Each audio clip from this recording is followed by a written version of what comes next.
What's up, Stephen King fans? This is Anchor Pete, and I'm here with my wife, Shari T. And right over there is Danny, Dr. Zayas G.O.D., and his wife, Athena. We are here once again to discuss an episode of The Stand. We're up to episode 5, which is entitled Fear and Loathing in Las Vegas. New Vegas.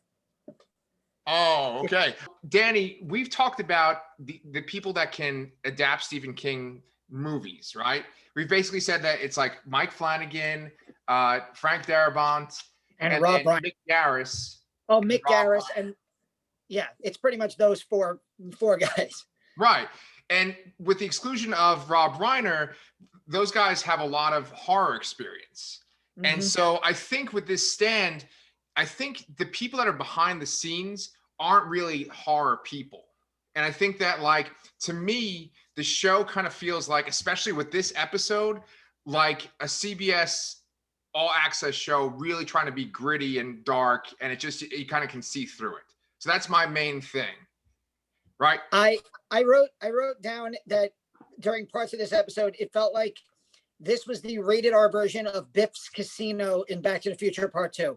Oh shit, there you go. That's good. I get that. Like if Back to the Future 2 were rated R and I wrote on steroids. That's what I felt like the casino scenes were in this episode. Yeah. So what, you guys felt like it was silly?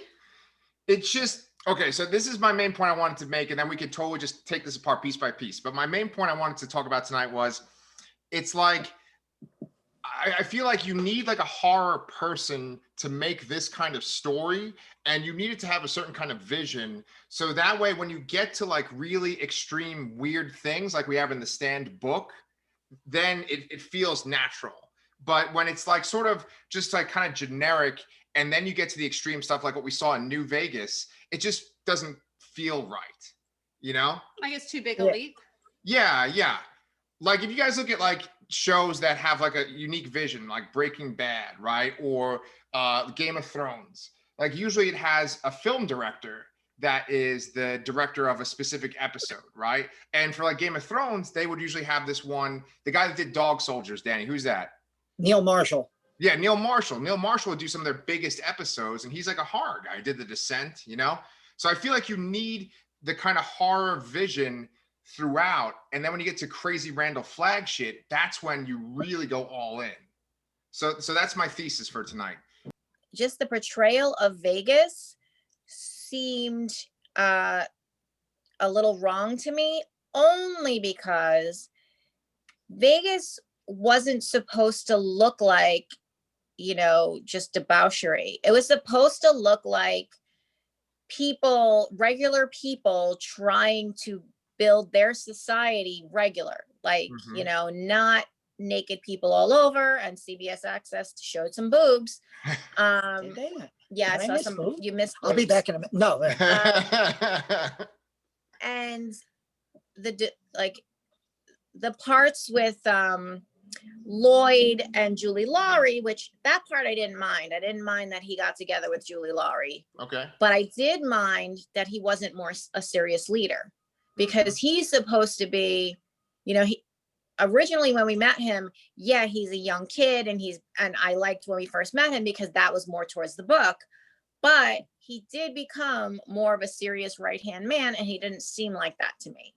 I didn't expect it to look like, I'm trying to think of like a show that like shows that kind of, I don't know if anybody ever watched Gotham, but like they had like in part of the city, they had like the fight clubs, the thing that Marina Baccarin started taking over in Gotham. Like, and I didn't expect it to be like that. I expected there to be a little bit of that, but I didn't expect, because it was like women and children and families chose Vegas legitimately.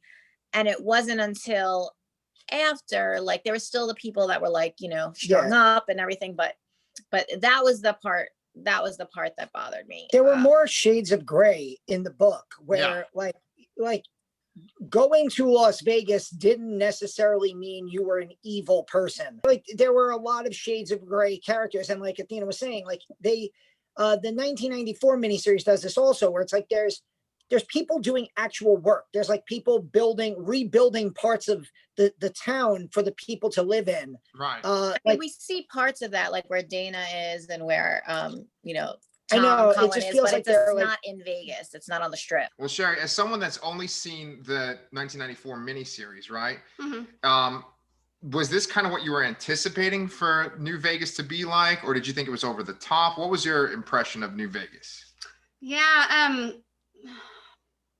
I didn't think about the family aspect. You're right. There is no mention of children or even I didn't see a child in sight or anything like that. And I can't imagine it would be a place for families to want to go No. the way they portrayed it. However, I guess it is kind of what I was thinking it was going to be, like a big, Like Gomorrah? like a lot of hedonism, Yeah, you know? yeah. That's what it seemed like. Although, yes, excessive and over the top. So Athena, you brought up this great point about Lloyd, right?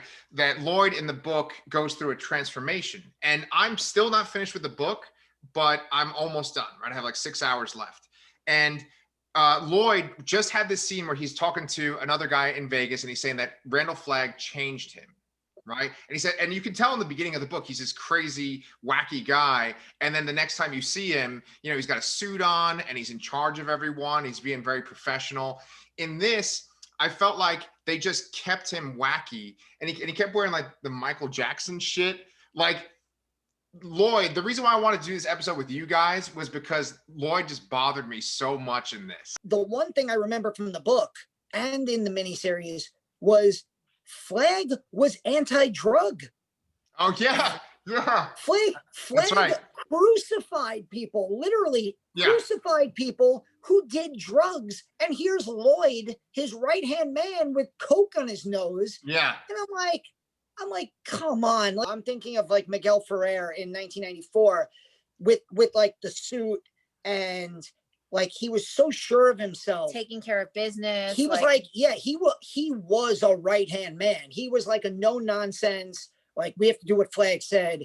I don't have, like, I'm gonna party with Dayna Jurgens alone in the hotel room when I'm on my free time, but the second I'm needed, I got to get on this because Flagg needs me. And this was just like, he just felt like a party guy. It did Again, maybe we'll see. Maybe we'll see how they got up to that point. You know, like now the work's done. Now they can play. Yeah, Maybe. Lloyd bothered me a lot in this episode. Yeah. More than any other character so far. I think. But his girlfriend was even making fun of him behind his back, you know? And like when the crowd like did a shout out to him, he was really shocked. Like, me? I mean, if what you're saying is true in the book, yeah, he didn't have that at all going on. He was not commanding or didn't seem like a leader. Yeah. Although I did like Kat McNamara's, like, I guess, you know, promotion with Julie Lawry, instead of being this crazy, you know, person, being more Lloyd than Lloyd, you know, just being a little bit more in charge. Yeah. And see, I think that that's something that's going to happen with this show. And we've already seen a ton of examples of it where they're updating it from this 1979 is when the book came out? Around there. The late 70s. So King wrote it in the 70s, right? So obviously they're making it for 2020. You have people that were white men in the book and now they're African-American men, or they're like Asian women. You know, we're updating things, you know? I feel like this has been a complaint, or something, maybe not a complaint, but something that we've all talked about and that we've talked about in our reviews, where there's a lot of what you said, where there's a lot of updates to these characters, gender swapping, you know, changing race and ethnicity.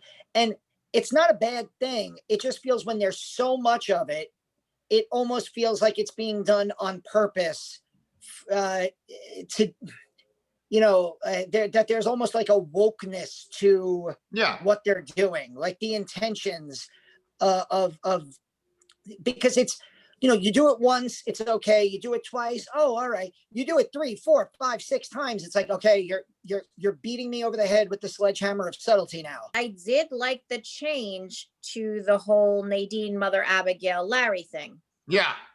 I did. I thought it was way more appropriate than what was written or in what was shown in the miniseries. I felt like it was more realistic. it also highlighted Lawry as more of a changed good guy, because he's saying no for her sake instead of saying no, like, I mean, I want to, but I got a wife here, you know? Yeah. He, you know, and the fact that Mother Abigail talking about choice spurred her to go to Lawry, like that was the conscious, that made complete sense. And, you know, him like rejecting her, like, okay, we'll talk about it, whatever. That, you know, that I completely enjoyed that change. Yeah, I also like that change. Yeah, really good point. I was kind of bothered with like how bossy she was to Harold. Like in the book, she's like a lot more seductive, and he gets more and more empowered.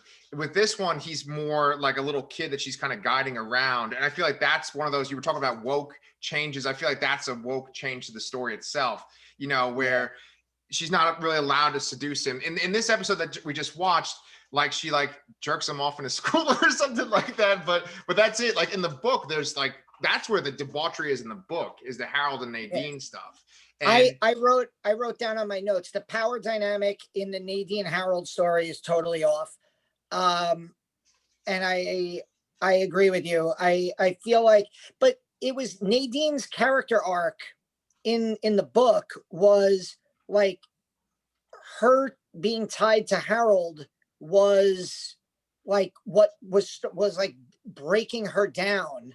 Like she was doing it for Flagg, and it was just breaking her down. And it was like, and then she like ran to Lawry as like a last ditch effort to like, okay, I can't, I'm like completely like losing it.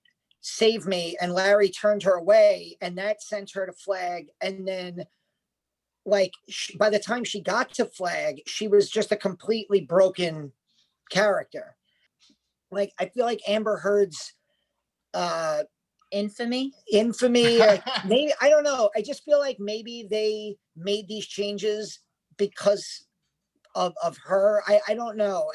I think Owen Teague's doing a great job as Harold, and I liked his little, you know, facial expressions. Again, he just does the best facial expressions in this episode. But you know, we joked last night, Pete, like when we were doing our other review, like he's carrying this show on his back. I feel like he's That's really right. And like Amber Heard is okay. It's just I don't like the way Nadine is written in this series. Oh, I like it. Dayna Jurgens, that scene was perfection. If I have one small like criticism of it, is I feel like Flagg should have been a little more upset, you know, spoiler, when she kills herself. Yeah. But I think that worked. Like she was great.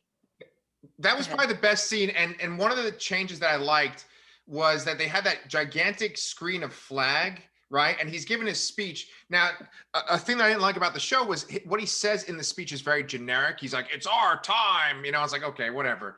Like, that's one of the best things about Stephen King characters, right? Is that, yes, maybe they'll say generic stuff sometimes, but most of the time they have these quirky lines. And Randall Flagg is just filled with quirky, weird lines, right? So he's given this generic speech, but what I loved was when he looked down at Dayna Jurgens, just her. Cool. That was my favorite part of the whole episode. It's just like, ooh. Yeah, and his voice kept going. His voice kept going. I liked that a lot too. That was creepy. Yeah. And, that's again, like, I thought the guy in the 1994 miniseries who played Flagg, whose name I don't even remember, Jamie Sheridan. He had that kind of quirkiness. He had that, like, he wasn't the best looking guy in the world. So he had that like kind of cowboy quirkiness to him that I envisioned in the book as I was listening to the book this summer and rewatching the miniseries for the first time since I was 12. Like, I was like, wow, he really did a great job with Flagg. And if only the special effects budget would have been better in 1994, he really would have pulled it off. And Skarsgård's good. And that one moment is probably the first time in 5 episodes where I felt like a genuine creepiness. To me, that was the first time he gave me the chills. Like, he hasn't been scary enough to me. And in that moment, I could feel Dayna's fear. I was like, oh shit, I'm worried for her, you know? Yeah. But see, here's the thing, right? Is that I actually wasn't really intimidated by him. I just had heard that scene like 2 days ago, and I don't know how they could actually portray this in a movie. And this is maybe why, Danny, your point of like, you can't really adapt this. Like, how do you adapt that when the guy turns and you look at his face, you feel like you're going to go insane? Like, maybe if you had like David Lynch direct the episode, it could give you that feeling. But like with just like a generic kind of TV director, you're not going to get that feeling. And so to me, Alexander Skarsgård is a fantastic actor. I love him as Eric. I think that he's doing a good job as this version of Flagg, but he's just like good looking and not like I feel like he's more menacing in True Blood than he is in this. And I feel like what you said before, Shari, he's more menacing in Big Little Lies than he is in this. And in that scene, like when she stabs him in the neck, I feel like that makes him look weaker than in the miniseries and in the book. Because in the miniseries and the book, she has this cool like pop-up knife that she's gonna stab him with, and then he turns it into a banana, you know? And so in this, like she stabs him. I don't know, I felt like it made him look weaker. Yeah, I think he could have done the death scene a little. I mean, he did the death scene fine, but the waking scene, he could have done a little bit like more sudden, or just like went from like he did in True Blood, just to go from lying down to standing up in like a second. Like, I think that could have been, I mean, maybe we should have been the directors, but like that would have been a little more scary. Yeah. Just like float himself up. I mean, we saw he could float. So float himself up there. So the Mother Abigail thing is small. I actually liked what they did with her, because I think I never felt like, okay, fine, God told her to, but I never felt like I got a real reason about whether or not, why she really went into the desert, besides God told her to. And, I've been like, kind of like, Moses did something and he couldn't go with them because, hubris or something like that. And I knew what her hubris was, is that she was angry that they sent the 3 people to the desert, but meanwhile that was a good idea. And like she told them to do nothing, and then they went and did it anyway, and she scolded Nick. And I understood completely why that scene was in there, and then why that led to her leaving, because she had to go, punish herself or whatever, go contemplate in the desert. So I don't know if anyone else caught that, but that was always something that before that I was like, all right, God told her to, she has to go to the desert.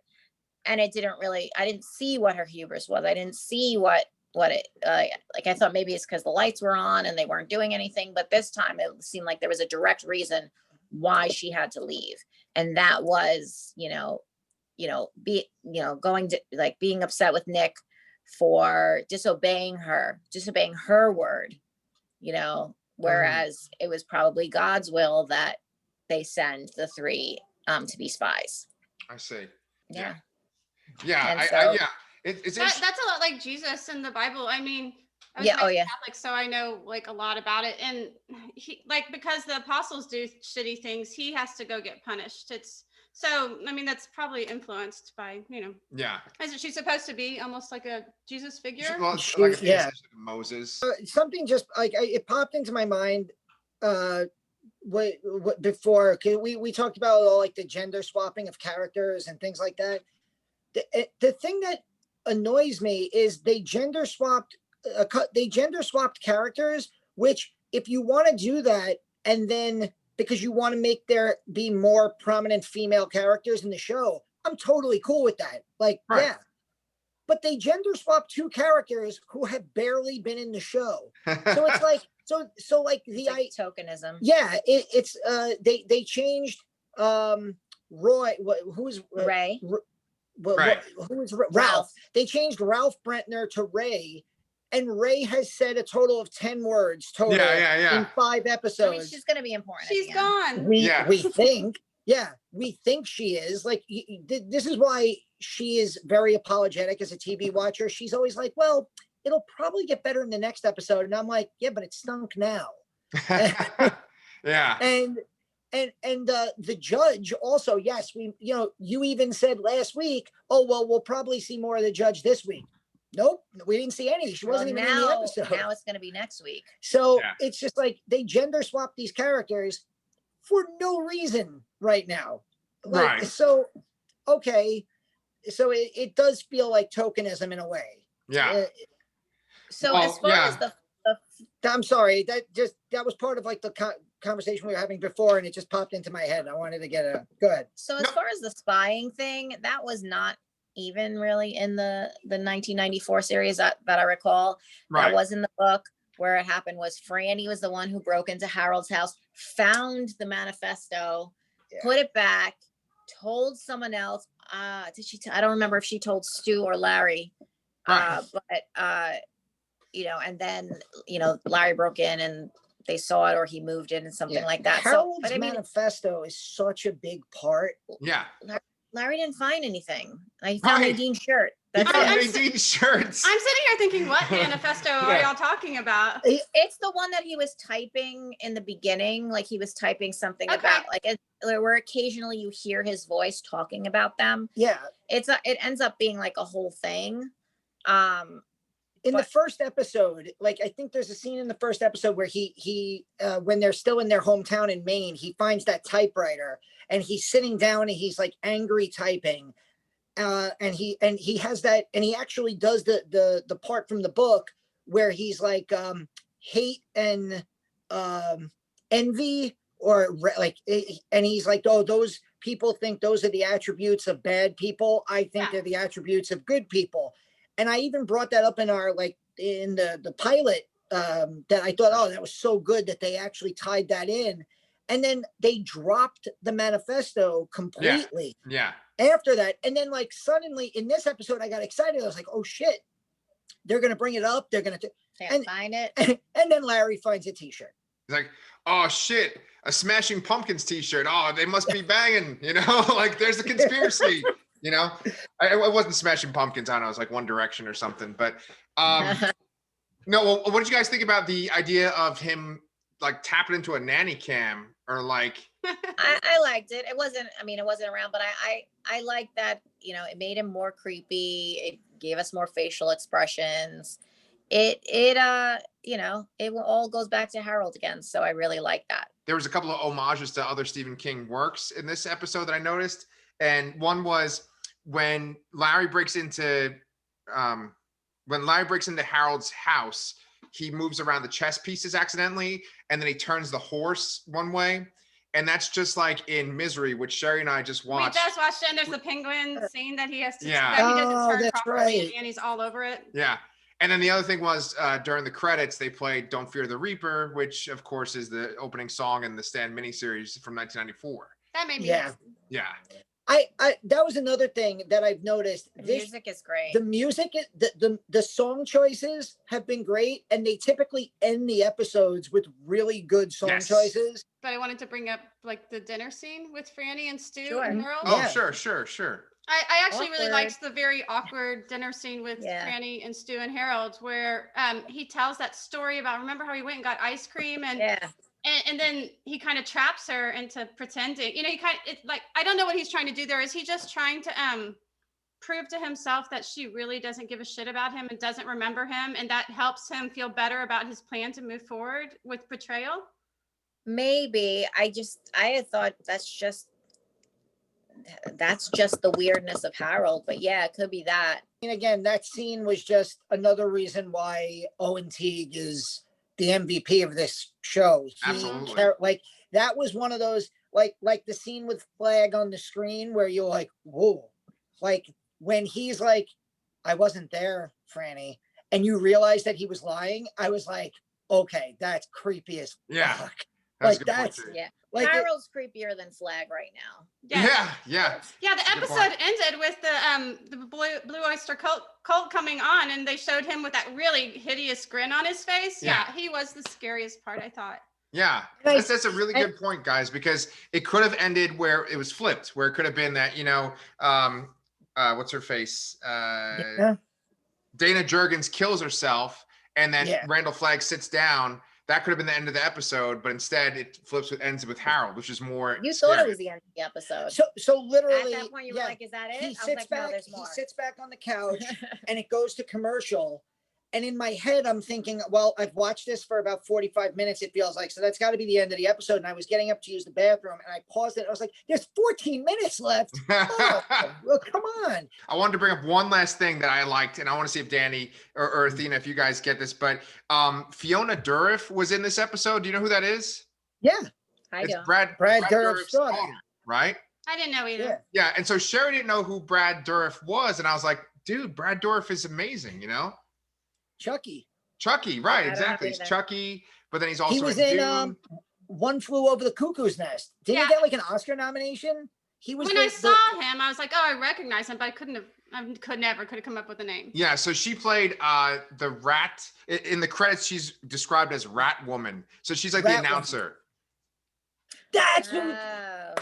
By the way, that's another gender swap, because in the book and in the miniseries, it was the Rat Man. Oh, look at that. That's and like awesome. at the, that guy. He was like, I'm the Rat Man. And it was like this really creepy guy. And like, I was like, he had like really gross teeth, and she had the gross teeth. So that's it. Yeah, that's the Rat Man was like Lloyd's. Yeah, the Rat Man was so like, yeah. I don't know where it's just this funny is going in Vegas. Yeah. Athena, Danny, thanks so much for talking. I really love talking to people that have read the book too, and that have the love for Stephen King. That's our dog. So we will see you guys next time.